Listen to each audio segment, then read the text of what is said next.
record on my end. All right, here we go.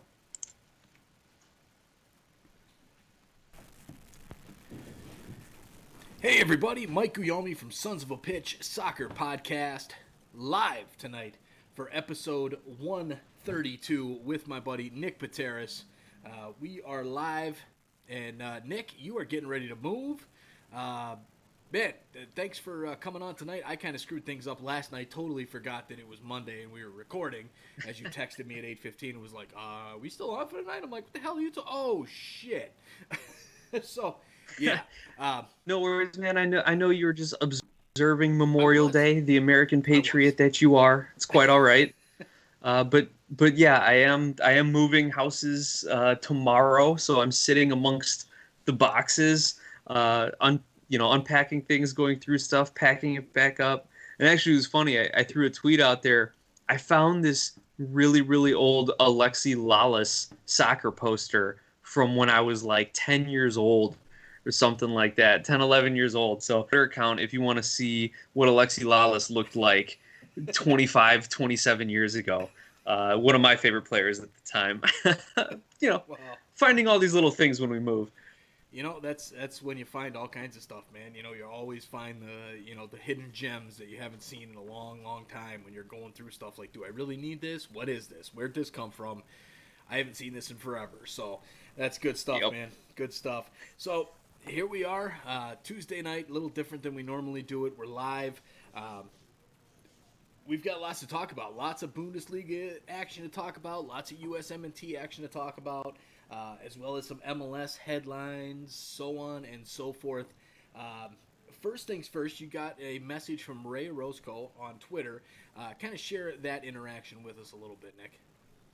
Sure. So for our listeners and viewers, we've been covering a lot of the Americans in the Bundesliga. We've been doing some live reactions to Bundesliga games. So Ray Roscoe says this just great message about how you should watch a Bundesliga game, and it's a perfect segue into our coverage of the Bundesliga. And for you viewers and listeners, if you want to interact with us, if you want to join our conversation, follow us along on Twitter at SOP Soccer, on Facebook at Sons of a Pitch Soccer, YouTube Sons of a Pitch Soccer, or you can email us podcast at sonsofapitchsoccer.com. So if there's anything you want to hear on our show, if you want to bring up a topic, if you want to get our take on anything, reach out to us. Additionally, if you're looking for a sponsorship, or if you want to sponsor the show, get your name, get your product or anything out there, please reach out to us. We do have sponsorships available on our podcast as well as on our YouTube and other social media channels. So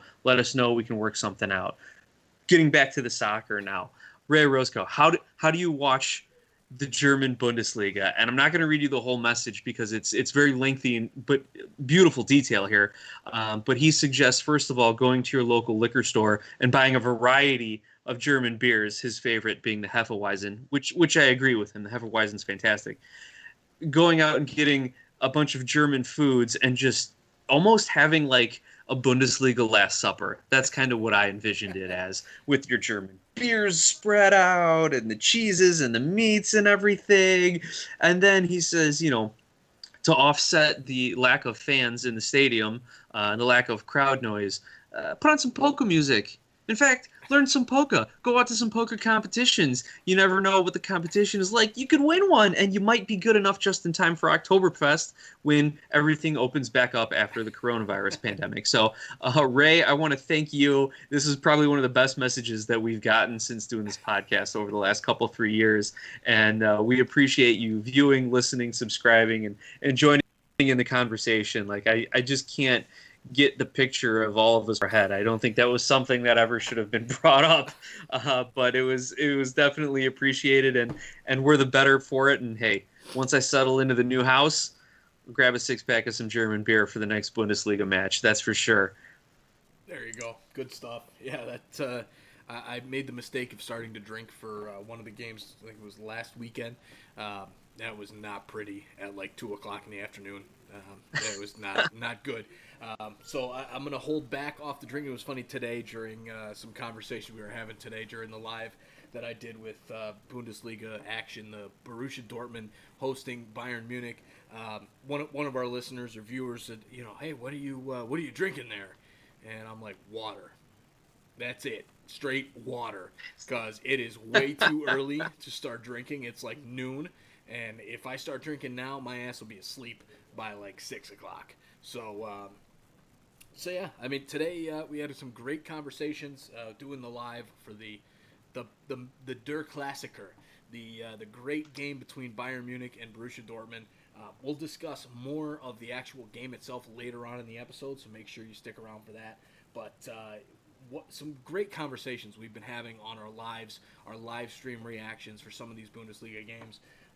Some new viewers that came in: H. Huss, Zach Wilson, a.k.a. Gabrielle Longpre, Joanne Ruddock, Benjamin, Nigel, Cheyenne, and many, many more that having some great conversation with us during these lives. At one point today, during the game, Nick, it was awesome. I said, hey guys, tell us where you're from, where you're watching from. We had at one point we had somebody from England, from the Netherlands, Japan, Nigeria, Canada, Bangladesh, and Mexico on the stream at the same time with us here in the United States. That's amazing. It's crazy, man, to think that we actually have people all over the world that are hanging out with me talking soccer, hanging out with us talking soccer. It's awesome. It truly is the world's game, and it's absolutely amazing. Like, it's something that I can tell the kids, and they're like, what? Well, that's actually a place? Like, what? So it's really, really cool. But I want to talk a little bit about the USMNT players and that player pool and those guys' performances in the games last week as well as some today. For me personally, I have not watched any of the later games. I only watched the Bayern Munich Borussia Dortmund game, and then I turned everything off and have not even seen any scores and hope to actually watch the Leverkusen game in bed. So, Nick, don't ruin it for me. But let's talk a little bit about Josh Sargent and his performance for Werder Bremen against Freiburg over the last weekend. Yeah, sure. So these are for the games. I think it was match week 27 over in the Bundesliga, like the games that aired, over the weekend of the 23rd, 24th. So as we know, Josh Sargent plays for Werder Bremen. They got the 1-0 victory over Freiburg. Sargent was subbed out in the 63rd, and I went over to the website fbref.com. They have excellent breakdowns of advanced statistics and metrics and things like that. And it's very accessible. You don't have to be some sort of, soccer geek or data nerd or really someone of that much knowledge to really break it down and understand it. So a regular fan can just go to the website and check it out immediately, pick up what they're talking about. So what I saw from Josh Sargent as the center striker, he had a very poor statistical game. Like, he's not making much of an impact. He didn't even get on the prior week until like garbage time, like after the 80th or something like that, and in a 4-0 drubbing, which you would expect if you're down a couple, 3 goals. Why don't you put in a different striker off the bench and try and pick something up, But no, so I don't know if he's just not performing well in training or if he is not kind of fitting into the style of play that Werder Bremen wants to play, because he doesn't have good stats. He's not getting many minutes, and I think he needs to probably go find another team and get some quality minutes if he's ever going to compete for a starting USMNT spot. The reason I ask questions about the style of play is it looks like Werder Bremen is using him to press and be that first defender when there's a turnover or a shot stop or something like that, and then only using him in counterattacks. We know Sargent has a great first touch and he can finish, but it just seems like nobody wants to play with him. Nobody wants to distribute to him, work a give and go or anything like that. So if you look at his passing stats, if you look at his touches, very, very minimal type of stuff. So that's what the statistics said to me, Mike, and I'm a little worried for Josh Sargent's future at Werder Bremen, especially when they're in relegation right now. Yeah, I'm really thinking that the issue for that is not necessarily Josh Sargent. I think it's the fact that he's playing on a team that is really, really struggling right now. And from what I can see, it looks like Werder Bremen in the games that I've watched of them is the fact that they have just accepted that they're going to be relegated. right? Like they're in the bottom three spots. There's not much of a chance that they're going to get out of them. A slight chance, but not much. And they sat on it throughout that entire coronavirus break of two months plus, saying, this is it. It's going down. Maybe the team's making plans. I don't know, but you can tell that this team is just completely dejected. And unfortunately for Josh Sargent, and maybe he's part of it. I don't know. He hasn't impressed me since he's come back and the Bundesliga started up. But overall, he needs to get onto a new team, and hopefully we'll see that if Bremen gets relegated, then he would move on. Maybe it's in his contract or something like that. But it's really hard to tell what's going on because he's not playing much. He didn't play much in the game that I watched. I just say he came on in garbage time, and it was really nothing there. And then again as well, getting subbed out in the 63rd minute against Freiburg, not much going on there for him either. So it could be the style. I think it's mostly the team and the fact that they've pretty much resigned themselves to being relegated. And that was what I could see when I've watched them. So those are my thoughts on that.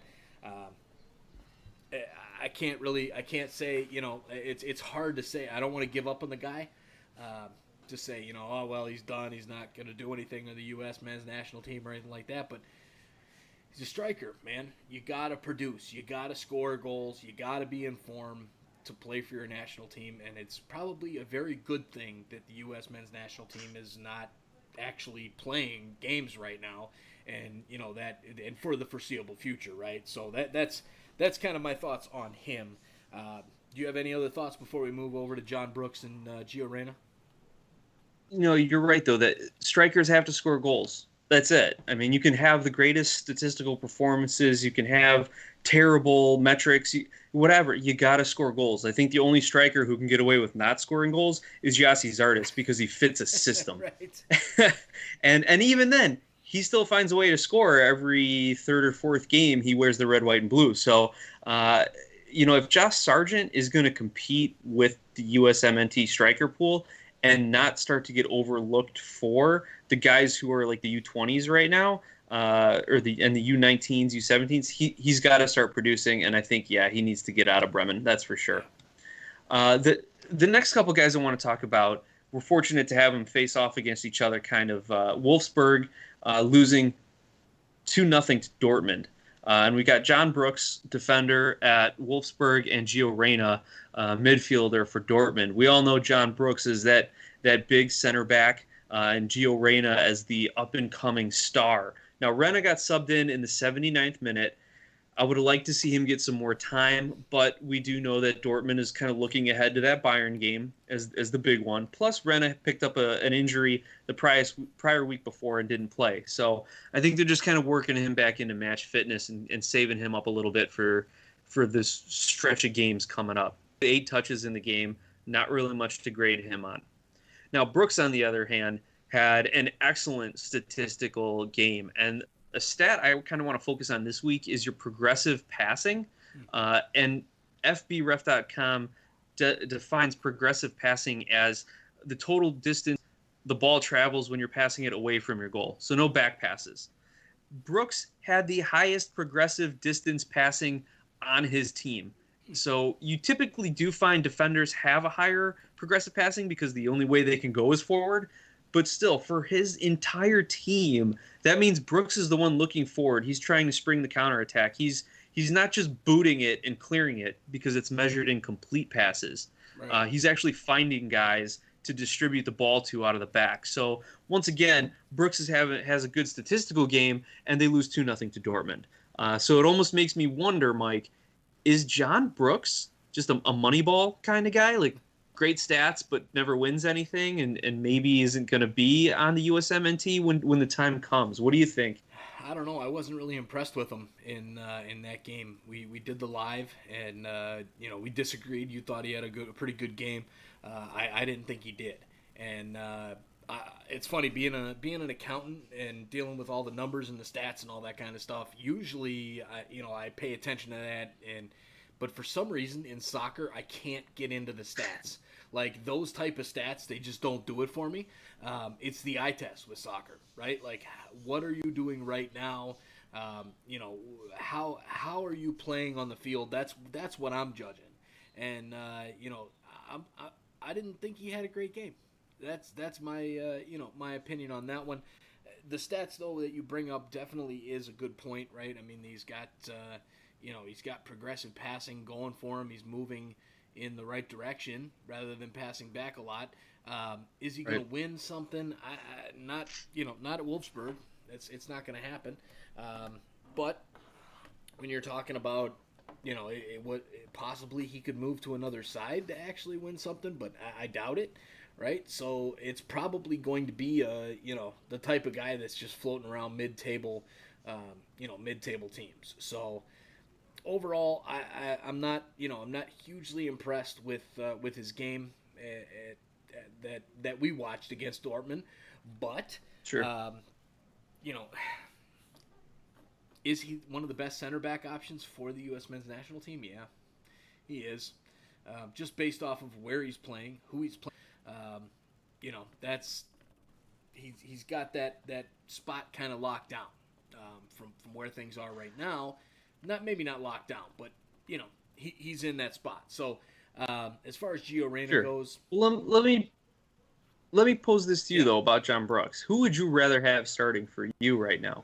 John Brooks, Omar Gonzalez, Matt Miazga, or Walker Zimmerman? Well, I would Like probably like of those four guys, who would you want? out of those guys, I would probably go with Walker Zimmerman right now. He's got the youth. He's got the you know, he's got the strength. I mean, I really liked what I saw from him at LAFC.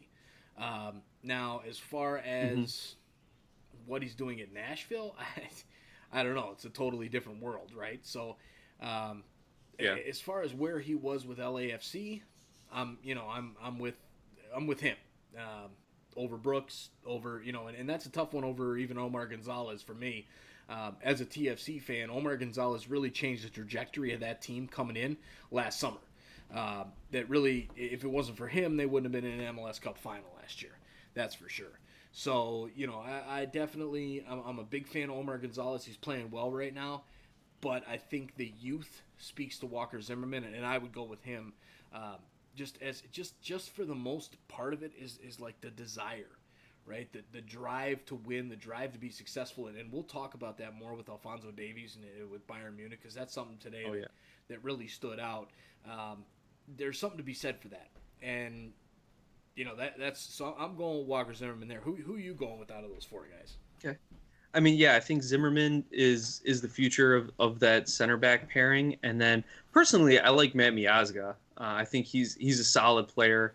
I just hope he can survive I don't want to say survive Berhalter's system. He should thrive in Berhalter's system, but I hope he survives like the training and not getting cut because I like Miazga, and so if it was him and Brooks, or I'm sorry, if it was him and Zimmerman in the center. But again, we've got like Anthony Robinson, Cameron Carter, Vicker, like you've got depth there. It's time. We talked about this last episode. Like it's time where we lock down our starters and then start the competition. Not just let's see who can we pick. Let's try some things. No, so I'd like to see Zimmerman and Miazga. Those are your center backs, and then say, okay, Brooks, Gonzalez, Robinson, prove otherwise, and let's take it from there. Yeah. Um, so the next match kind of want to get into, and the next USMNT player, Tyler Adams, probably one of the three everyone's kind of talking about, McKennie, Adams, Pulisic. Right. Adams playing for RB Leipzig. They get a 5-0 victory over Mainz. Big win for them. Timo Werner had a hat trick. I mean, the guy is amazing. But Tyler Adams, he's not doing much, Mike. And I don't know what they're asking him to do at Leipzig. He subbed on in the 60th minute when they were already up 4-0. And the good thing for him is he completed 31 of 31 passes. So he was perfect completion percentage on his passing. But if you look at the progressive passing stats, he only had maybe like not even 100 yards or something like that of passing. So these were all like back passes. Yeah. So I don't know what they are trying to do with Tyler Adams at Leipzig. The question with him is he a right back or is he a midfielder?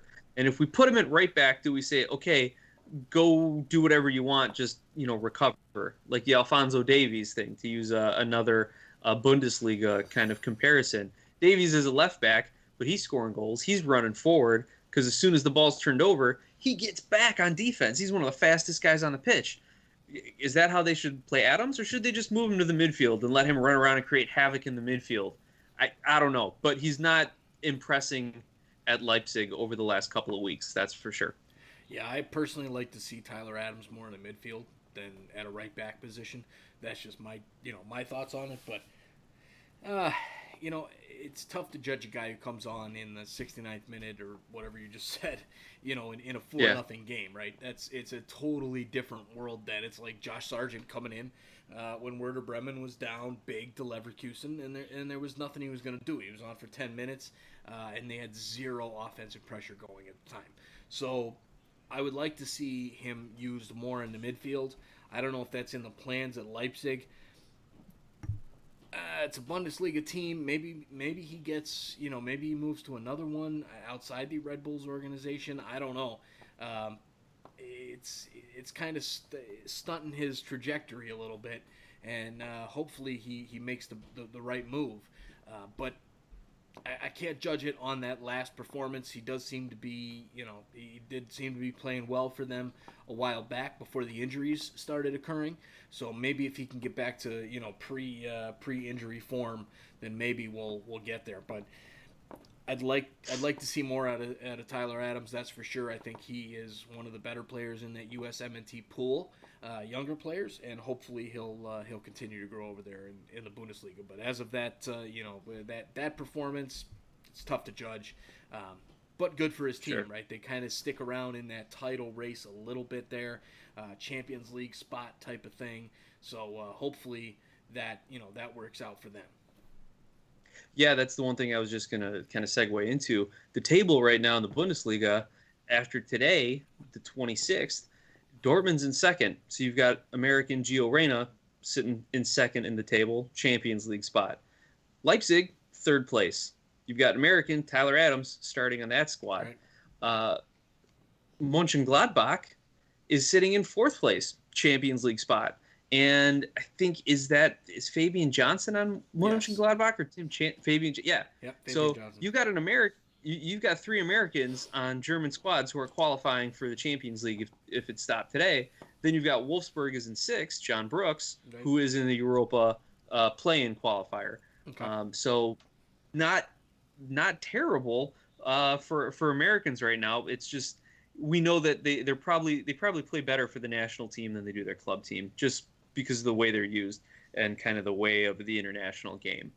But then the next best American over in the Bundesliga, you got Weston McKennie for eighth place Schalke, again continuing the trend of the best player on a bad team. Yeah. They lose 3-0 to Augsburg over the weekend. McKennie gets subbed out in the 74th. It's only 1-0 at the time, and they sub out McKennie. Then Augsburg goes up 2 minutes later, 2-0, and doesn't look back. What's interesting is the advanced statistics show that Schalke's defenders had the ball most of the game. There's just no offense. And let's look at the progressive passing statistic again. It's my stat of the week, if you want to call it that. McKennie had 227 progressive yards passing. So he played the ball 227 yards forward. The rest of the team who are non-defenders, so the other four midfielders, one or two strikers, total had around 390. McKennie alone had 227. So he was the only player creating any offense for that team. Obviously, the defenders are playing the ball forward, probably getting it to McKennie to see if he can do anything. So once again, McKennie has a good, if not great, performance on a terrible outing for Schalke. Yeah, they're playing rough right now. That Schalke team is in bad shape. It is not pretty to watch. That's for sure. I thought Schalke was better than that. I really did, and they've come back from this break and just look like garbage. I mean, it started out against Dortmund when they got just shellacked 4-0 or 4-1. So Right. I don't know what to say about these. You kind of summed it up. As far as the table goes, these guys are in good spots, right? A lot of Americans are sitting on those top the 2, 3, 4 spots, talking about Champions League football. Schalke happens to be one of them that's not at the moment, but that McKinney at least seems to be standing out from the rest of his team, which is a good sign, right? So even a bad Schalke team with McKinney on there is kind of leading the way. It's not bad. I'll take it from that standpoint. But yeah, it's kind of scary. I mean, you look at Augsburg with a 3-0 victory. They've given up a ton of goals. What's their goal difference since they've come back in this league? Right, it's not pretty at all. Oh yeah. So that's probably the biggest thing for Weston McKennie and his team is how bad they're actually playing together. But that's a very interesting stat there when you're talking about the 227 and then all other non-defenders 390. That is that's pretty impressive for Weston McKennie. A good number for him for sure. Right. Right. So that's kind of the breakdown of the American player pool, the USMNT player pool over in Germany, Mike. And that was leading up to the big game today, Tuesday, Bayern v. Dortmund. Coming into that game, Bayern had a 4-point lead over Dortmund in the table. Their teams 1 and 2, first and second place. So if Dortmund can win this game, they're right there, almost neck and neck, and they could have a good last handful of games and maybe win the league. A guy I work with is a huge Bayern fan. He's like, nah, Bayern's got this game. They're going to win it. And even if they lose, they have the easier schedule to end the season. So Bayern's going to win the league title no matter what. It ended up being a 1-0 victory in favor of Bayern. Apparently it was a really good game. Yeah. Again, didn't get a chance to watch it. I was in the office today. But Mike, you got to watch it. You had some live conversations. So tell me about the game. Tell me about who you were talking with and what about. Yeah, no, it was a great time. Great game, really fun to watch. It started out dull, like they all have for sure. First 15 minutes or so were pretty rough, but after that, it started to open up a little bit, and it kind of went both ways, right? It was pretty wide open for probably about 15 minutes, and then Bayern started to take over. Probably around the 35-minute mark or so, Bayern took over, and right before the half, Bayern out of nothing. They had a few great chances, and really out of nothing, the midfielder Kimmich gets the ball at the top of the 18 and just takes a chip, and it ends up getting Berkey, the goalkeeper for Dortmund, ends up getting his fingertips to it, but unfortunately could not keep it out, and that gave them a 1-0 lead, and they had kind of dominated for about 5 or 7 minutes or so, and it was looking really good for Bayern. And then coming out in the second half, Dortmund came out really quick, made a couple changes at the half, and really were looking good. And then Bayern kind of slowed the game down, and just that veteran leadership, that talent that they have on that squad, just kind of sucked the life out of the game. And overall, as you said, it finished out 1-0 for Bayern Munich. They're now 7 points clear. We had some awesome conversation. As I mentioned at the top of the episode, we had people from all kinds of different countries out there. We picked up a ton of new subscribers. It was fantastic. I think we started the day at like 3:05, and we, right now we're sitting at like 3:22 or something like that. So we picked up a bunch of new subscribers. Great conversations with a lot of people out there. It was a really good time. Even at one point, we've got like this guy Benjamin, who's talking to Nigel. Benjamin's from the Netherlands, Nigel's from England, and he's like, "Yeah, what's your team?" And he's like, "Oh yeah, I'm a big Bayern fan." And then the other guy's like, "Well, I can't get the game here in the Netherlands," and he's like, "Yeah, I'm a Huddersfield Town fan. I like Manchester United, but I'm just watching the game, but I can't find the feed, so here I am." It was just the craziest thing in the world, to have this great conversation. These soccer fans, football fans connecting right here with us at Sons of a Pitch, an American soccer podcast. It was really, really cool to watch. So overall, I mean, it was one of the better lives. It's funny. You kind of get a feel, right? It goes by total views. It goes by subscribers picked up. It goes by, the conversations that are had and who's watching with you. And we had a great conversation in the weekend when you were on with us for that game, the Wolfsburg Borussia Dortmund game, and we had lots of great conversations.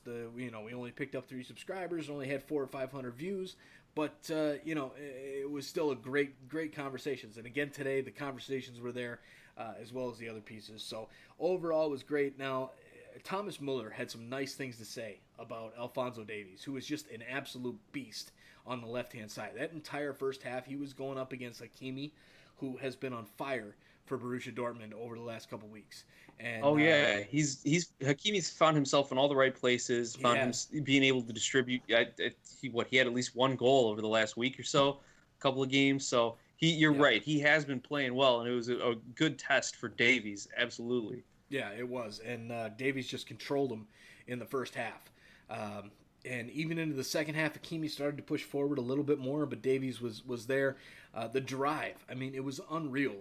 Davies was up and down that left flank. I mean, you'd see him in his own 18 defending. You'd see him 2 seconds later up at the attacking 18. It was just crazy seeing this guy running around. And at one point, it was Hakimi had a great chance. He was coming down the flank, and Davies had tracked back probably 40 or 50 yards. And the guy goes into the box, and he makes a huge slide tackle in the box where lots of risk involved. If he makes that tackle and misses, it's a penalty. He didn't miss. He had a great tackle, got all ball, and I mean the drive, the desire. I can't believe that I would say a Canadian player is that talented to be, starting one of the best left backs in the world at this point. But I think the drive and the desire really puts him above and beyond a lot of these other guys. Like, this guy came from nothing. He was playing at the Vancouver Whitecaps, residency, and like he was at their youth team playing for, Vancouver Whitecaps 2 in front of like 6 people. And now he's at Bayern Munich, and he's like, you know what, I'm going back. He's staying strong, mentally strong, and like keeping that drive and desire, even playing for one of the biggest clubs in the world. And I think that sets him apart from some of these other guys that are, these kids that come up, they're the superstars for 15 years, coming up through all these youth organizations and everything, and they just expect, oh, well, yeah, I'm going to be the starting left back. Like, that's just because I can. That's my name. Do you know who I am? Like, and Davies just gives it his all, that desire. Great words spoken by Thomas Muller, calling him like the Road Runner or something. Like from the cartoons. The guy just never loses his wheels. He just goes hard for 90 minutes, and it's really interesting to watch. Bayern Munich, 7 points up over Dortmund. Nick, is it over? It's their league to lose. Well, it's what it sounds like. But is it over, or is there a chance that Dortmund pulls this back? Look, if my buddy at work is correct, and they've got the easiest schedule going down the last 4 games or so, then yeah, they shouldn't have any problem walking away with another league title. I mean, if they pick up an injury, if Dortmund runs the table, if Leipzig runs the table, and Bayern starts dropping, I don't know. I guess no one there.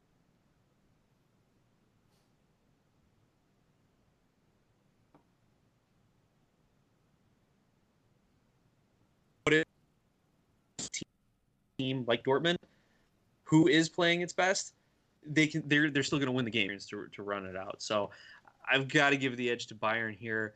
Let's get Serginho Dest over there. That way we can have another American playing in the Champions League and at the top of the Bundesliga. I think that would be fantastic.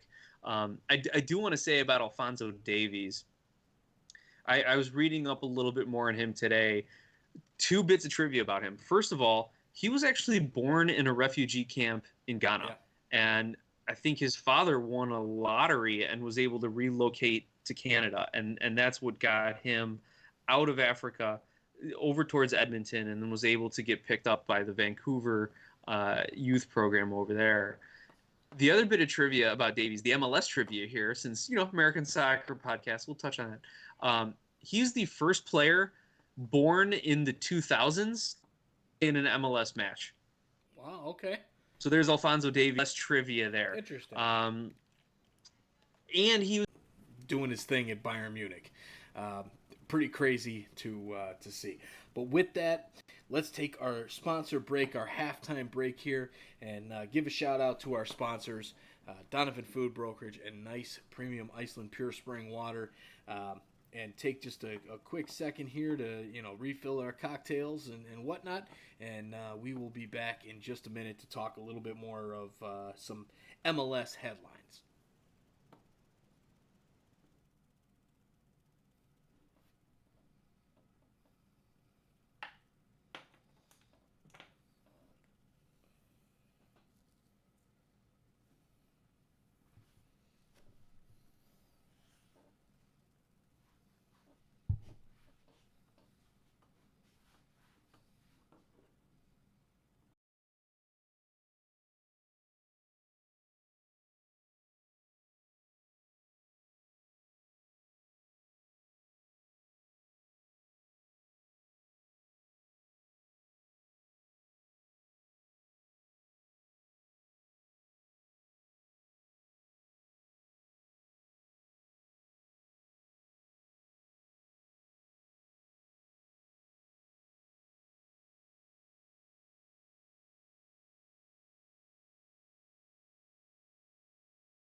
All right, we are back from our halftime break. Thanks again to our sponsors, Donovan Food Brokerage, as well as Nice Premium Iceland Pure Spring Water. We appreciate you very, very much for letting us do what we do, as well as the listeners, the viewers, everybody who's following along with Sons of a Pitch Soccer Podcast. We wouldn't be here talking about soccer if it was not for you guys. You guys financially as sponsors are huge, and the viewers and the listeners, if you're not there, we're not here. So thank you very much for that. Now let's talk a little bit about some headlines here. Forward Madison. We did an interview back a few weeks ago. There we connected with Jason Klein, the digital content manager, social manager, social media manager for Forward Madison. What a kit that they just dropped. The drip kit, an alternate kit, pretty fancy, man. What are your thoughts on that jersey there, Nick? Well, Mike, before we started recording, you were telling me how you were this close to buying it, and I know how cheap you are, so it's got to be that great of a kit if you were that close to finding it. But we all know how great Forward Madison has been with their jersey designs, their alternate kits, as well as a lot of other USL clubs are really kind of buying into some of that like college football program marketing where like you're really picking up a lot of the casual fans, or you're getting people interested at least on a fashion sense because of how cool these kits look. And I give Forward Madison credit for being at the front of the kind of kit revolution here, and it's great to see it coming from USL. Especially even the USL 1 level. So right. It's great. I think it's an awesome kit. Like these jerseys are going on my Christmas and birthday list. Like that's it. Everyone in my family already knows. Like, don't buy Nick anything, just get him a jersey and he'll be happy. So that's that Forward Madison's drip kit. That'll be there. The one thing I did kind of notice on social media a little bit when they released it, there's a lot of these USL teams right now who are doing a lot of jersey giveaways and promos and kit promotions, and I saw some backlash to that. Be like, oh, you have to give away jerseys in order to promote yourself, or it was like you have to do these sort of crazy gimmicky things. And I'm like, yeah, there's nothing wrong with that. Like, I don't understand why anyone would kind of have any negative feelings about these small market teams who come out with some great designs, just trying to drum up support. I guess they thought it was pandering or kind of lowbrow. I'm like, wait a minute, are you trying to like out hipster like USL soccer fans here to be like, oh, I was following the USL 1 before it was cool, I was following it when it was the NASL. I just don't understand the backlash against these amazing jerseys, Mike. Like, what would you say to these people? Get a life. Come on now. I mean, that's business 101, right? You're promoting your business. You got to spend. It is amazing. As you said, Nick, I was like really close to buying one. And that for me, if I'm going to buy one of these things, that's a, that's a pretty good kit. Cause for me, I don't spend money. I don't do these things, but, and I don't think I've ever seen you in, like bright blue and pink either. No. So that would be a definite new fashion direction for you. Yeah, it's not. It is not my choice, but yeah, that's I like it. It was pretty badass, and I'd like to support Forward Madison. We did buy tickets to the match against COVID-19 as a podcast, and did share the message out there to try and help that good cause out, and it worked out really well. And from the stuff I was seeing from their social media team, it was good. But yeah, it definitely like seeing what I'm seeing from Forward Madison. We're gonna have to get up there for a game, and maybe one day we'll be cool enough to actually get a jersey when they release a new one. That sounds good. The next bit of news from around the MLS, Mike. This is something you brought to my attention. Don Garber is pissed. The commissioner of the league is very, very angry that the plans that the MLS sent to the teams to kind of restart the league got leaked to the Athletic. What happened? Yeah. So, what do you expect? I mean, in today's day and age of leaking, it got leaked. That's what happened. Somebody got an email from one of these teams, and they're close with the guy from the Athletic, and they're like, hey man, we might actually get back to playing soon. Here's what we got today.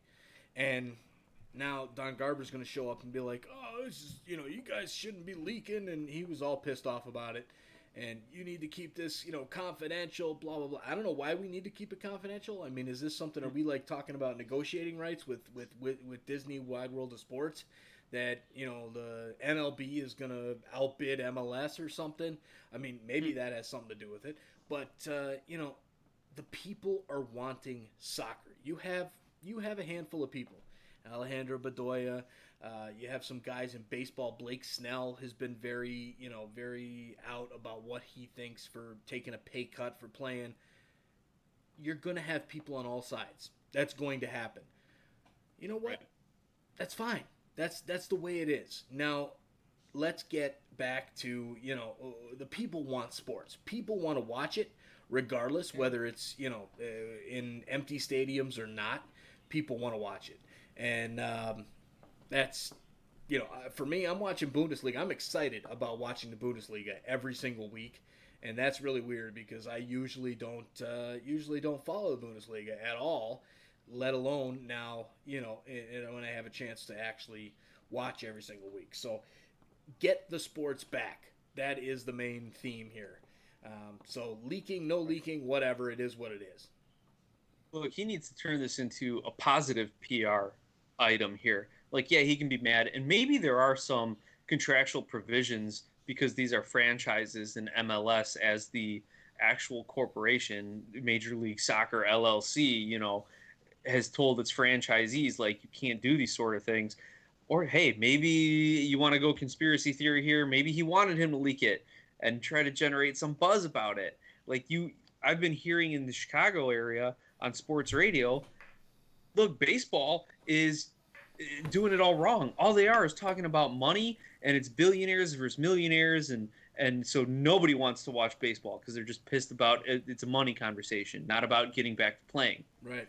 Flip side, you look at the hockey conversation. They're like, here's what we're doing. We got 12 teams from each conference making the playoffs, and we're just do a big tournament, and we'll figure everything else out once we start playing games. And everyone's like, oh my gosh, hockey's back. This is amazing.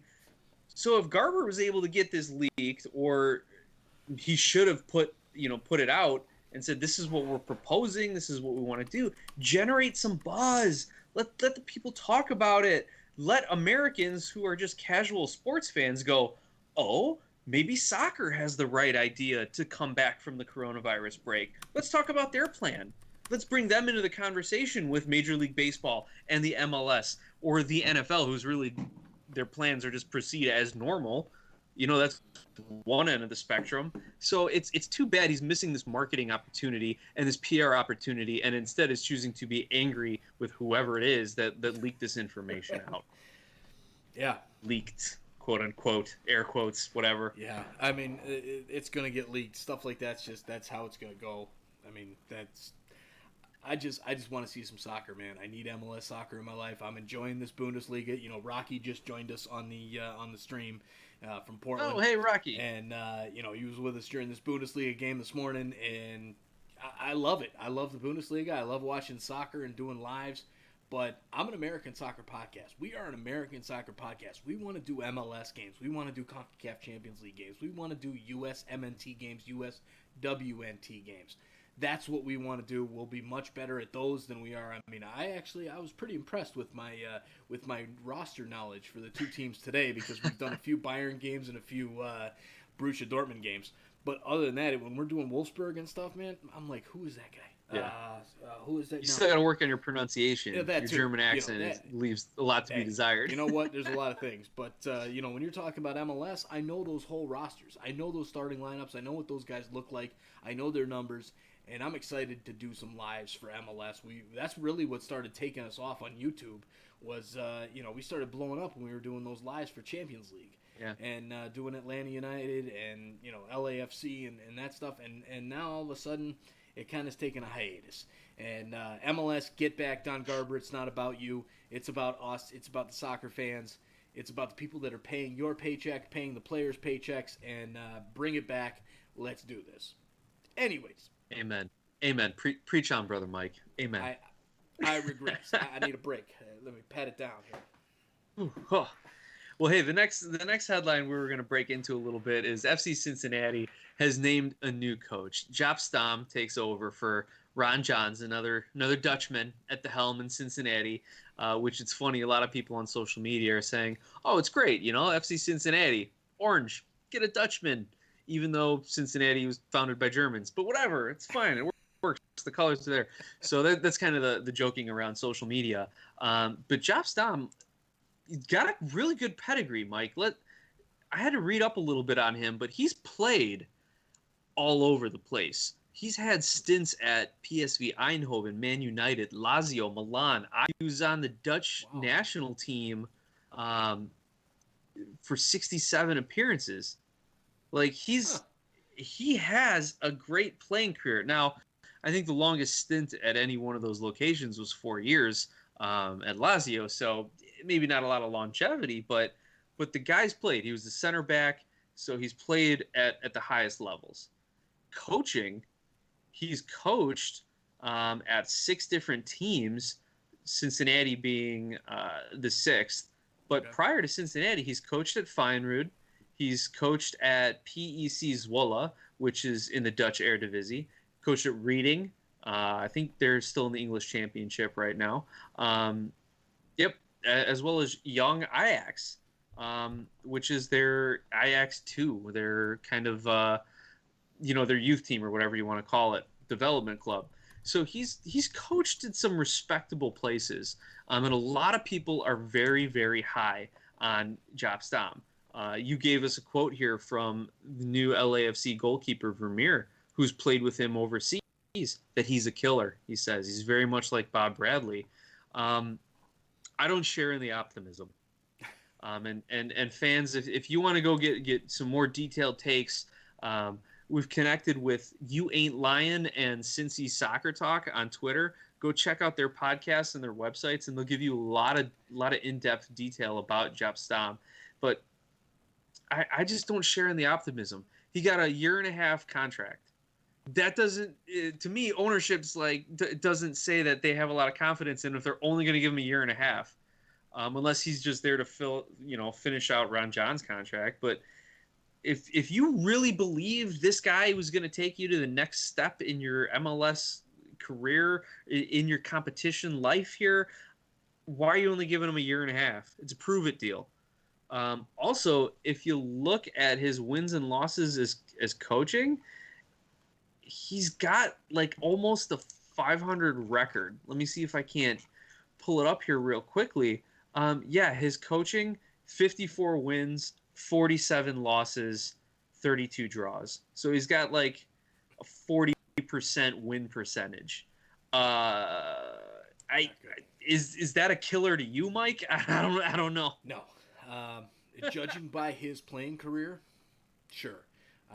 He had a hell of a playing career. As far as coaching, I don't know. Maybe the owners are a little bit gun shy, especially after what just happened with Ron Jans, right? He was going to be the savior. I mean, they brought in the USL coach, and it was, even when they hired him as the coach for the MLS team, you kind of knew it was kind of just a holdover. Maybe we'll give it a shot, see if it works out, but we're really going to be recruiting a new coach anyways. And that's what happened. They brought in Ron Jans, and then that whole shit show happened.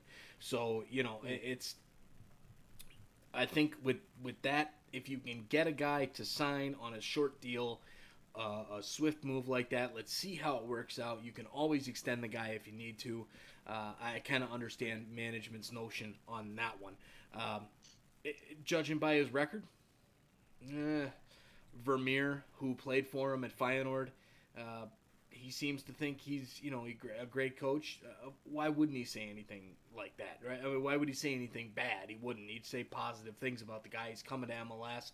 Vermeer just moved to MLS with LAFC, saying the right things. Let's see how this goes. Cincinnati's got a lot to work on. Especially, they've got to get this done with Jurgen Locadia, right? They brought him in on the 6-month loan deal. He might be going back to Brighton, Hove, and Albion in the Premier League when they return. So let's keep him on there. He only got to play 2 games for Cincinnati, and he scored a goal, I believe, in one of them. They've got more issues than just the coach.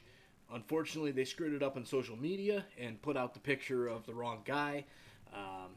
And luckily, Jaap Stam was like, "Yeah, I thought it was a joke. I just thought it was like a practical joke or something." What else are you gonna say about your new employer screwing that up? He's probably sitting there drinking a beer, going, "This is where I came. Like this is what I did." Who was it? The coach Who was before the me picture? just got fired for these racist comments and everything. Now I get hired into this league, this team that is just garbage, and they put up the wrong picture. They don't even know who I am. Like, what is this? I feel bad for Whose that social picture media. did they use? I don't even know. It was like some other youth coach at like Ajax or something. Like it wasn't a well known person, but it was some other coach in the Netherlands. It wasn't Jaap Stam. And of course, there were lots of pictures of Bob Bradley, whatever. It was a bald headed guy, right? So they kind of went that route. Yeah. But I mean, again, these are the little things. I mean, I harp on people all the time. Like my buddy, he's a realtor in town, and he's trying to build his business and everything. And he uses all these damn pronunciation or all these errors with grammatical errors and stuff in his posts, and he's not capitalizing letters and all this kind of stuff. I'm like, dude, this represents you. You're trying to grow your business. What are you doing? FC Cincinnati, their social media guy. Are you kidding me? Like, this is what you're putting out. Stop it. You need to be better at what you're doing. You are representing an MLS franchise that your owners paid $200+ million for. Do it right. Did you read it twice? Did you look at it twice before you hit that send button? Because damn near every time I put a tweet out for Sons of a Pitch Soccer Podcast, who is still a growing business, we are nowhere near the size of an MLS club, although I wish we were. I make sure that everything looks right before I send and hit that tweet button or hit that YouTube live button or whatever, even though I'm still working on this OBS stuff with trying to make you stop moving around, Nick. I've got to do some serious research on that one because apparently when we crop your picture out, you jump around like crazy in these live streams. So anyways, again, here I go off the topic. Jaap Stam, new FC Cincinnati coach. Let's see what he can do. Yeah. Real quick, so they tweeted out a picture of Tynus van Tunnenbroek, an Ajax youth coach, who actually had been mistaken for Jaap Stam in the past in the Netherlands by some other websites over there too. So it's not the first time this has happened to this guy. So that's probably where the FC Cincinnati social media guy pulled the picture from. That's probably it. Yeah, so watch out for Google searches. Also, FC Cincinnati hires a new assistant coach, one of Jaap Stam's guys that came over from Feyenoord with him. So he's kind of building out a staff. I got to share a funny story too. It's a cautionary tale, just like this one, where it's like, make sure you got the right picture, make sure you're pulling it from the right source. When the Chicago Cubs introduced their new mascot, Clark the Bear, cartoon bear, had a jersey on, no pants, as cartoon people do. So some dude on the internet used the paint program and added in some anatomically correct parts for this male bear. And then when like the local news, it was, I don't know if it was WGN or like 8, but it was like a major news station were like, hey, here's the new Cub mascot. And they pulled the dude's picture off of like Google Images, and it had his member there. Like that was the one that they used. So I mean, at least FC Cincinnati isn't doing something that terrible. But again, it's just another cautionary tale of check your sources, make sure you know where you're pulling from Google or something. God, oh man. All right, well, we've got one last rumor to talk about.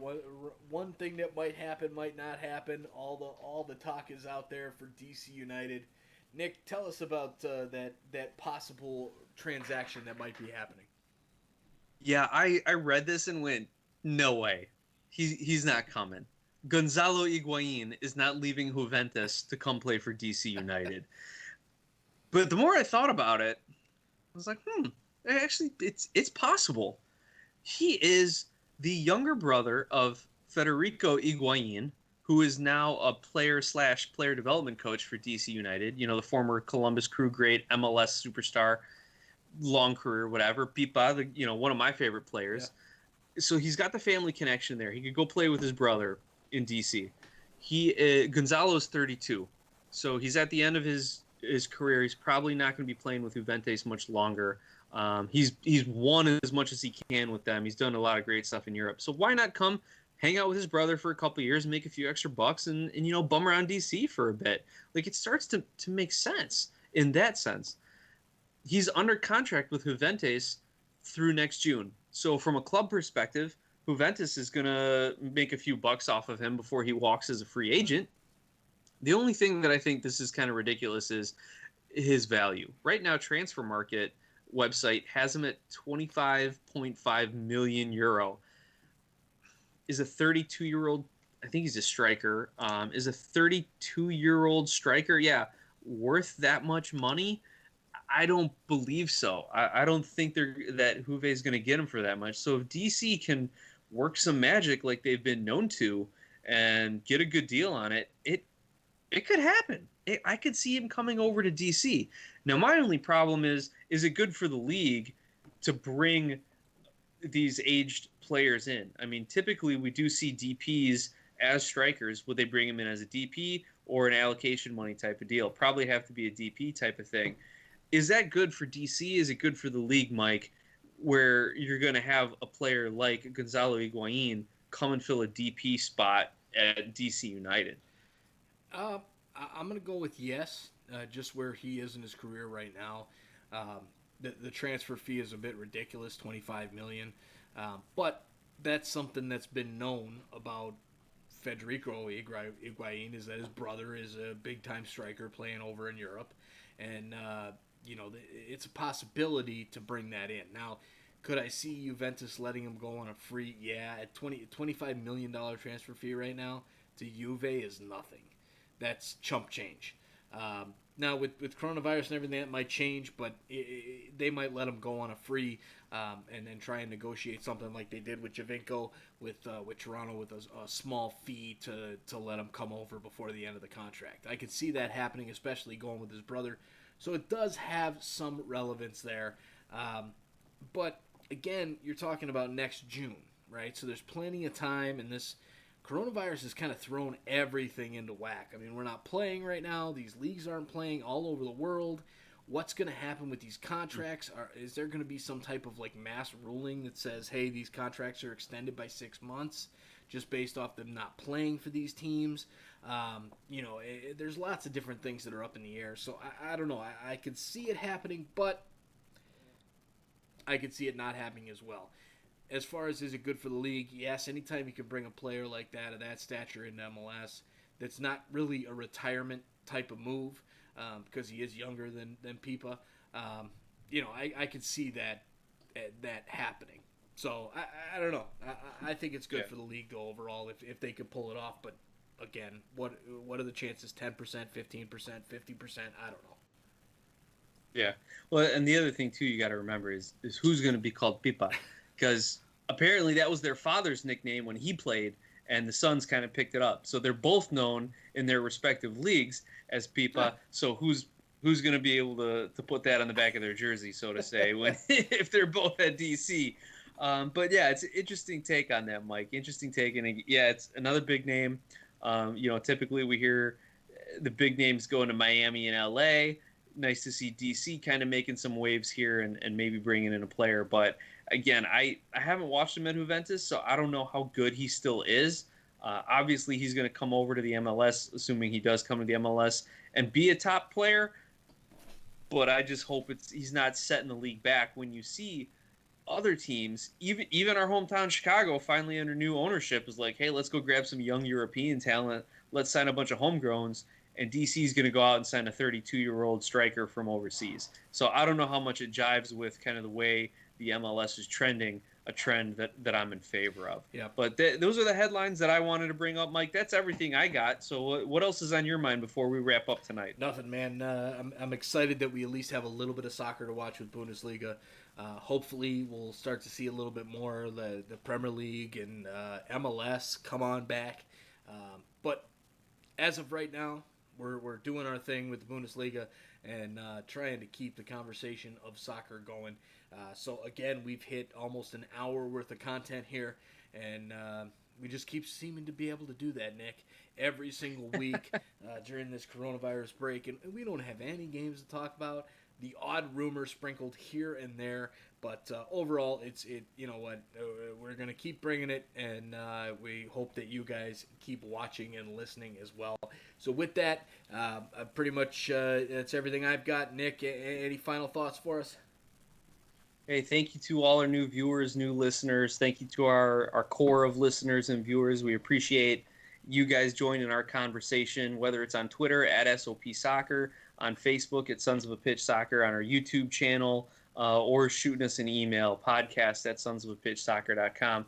Thank you to the fans. Thank you to Donovan Food Brokerage and Nice Premium Iceland Pure Spring Water for continuing to support us. And I hope everyone had a great Memorial Day, an observant Memorial Day. I'm gonna go move into my new house, and you'll see me next from my new office / basement recording studio. Even though you probably won't be able to see it, given that we're using some cool blue screen graphics here. But maybe I won't be as orange under the new fluorescent lighting. Maybe. Of the house. So thank you, fans. Thank you, sponsors. Thank you, Mike. And we'll talk to y'all next week. All right, sounds good.